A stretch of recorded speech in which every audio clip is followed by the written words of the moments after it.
அன்புள்ள சகோதரர்களே, சகோதரிகளே, வணக்கம். நாம் வாழும் இந்த உலகில் ஒவ்வொரு மனிதனும் ஒரு பயணம் செய்கிறான். அந்த பயணத்தில் நமக்கு துணை நிற்பது எது? பணம் அல்ல, பதவி அல்ல, ஆனால் உள்ளத்தின் அமைதி.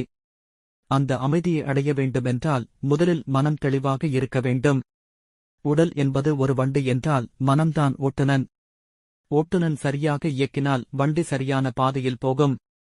அதுபோல் மனம் தெளிவாக இருந்தால் நம் வாழ்க்கை நல்ல பாதையில் செல்லும். குளத்தில் நீர் சலனமில்லாமல் இருந்தால் நம் முகம் தெளிவாக பிரதிபலிக்கும். அதுபோல மனம் அமைதியாக இருந்தால் அறிவு தெளிவாக பிரதிபலிக்கும்.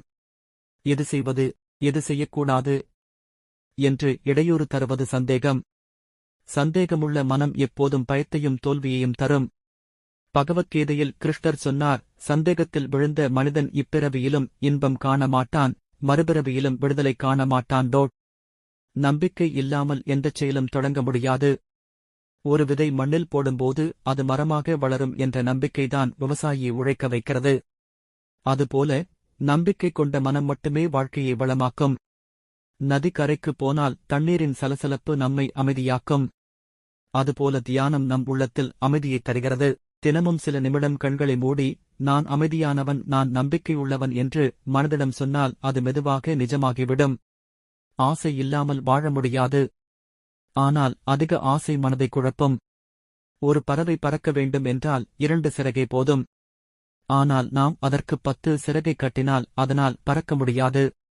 அதுபோல அதிக ஆசைகள் நம்மை கீழே இழுத்துச் செல்லும். மனம் தெளிவடைய வழி: பிறருக்கு உதவுதல். பிறரின் கண்ணீரை துடைத்தால் நம் மனம் மலர்ந்துவிடும்.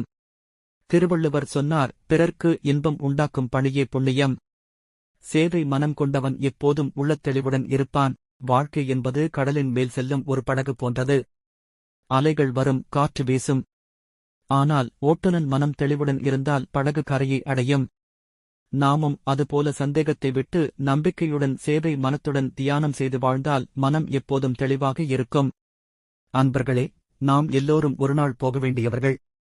ஆனால் போகும் நாள் வரை மனம் தெளிவாக உள்ளம் அமைதியாக வாழ்வதுதான் உண்மையான ஆனந்தம். ஆகவே மனம் தெளிவானால் வாழ்க்கை வளம் பெறும் என்ற சிந்தனையுடன் நாம் வாழ்வோம்.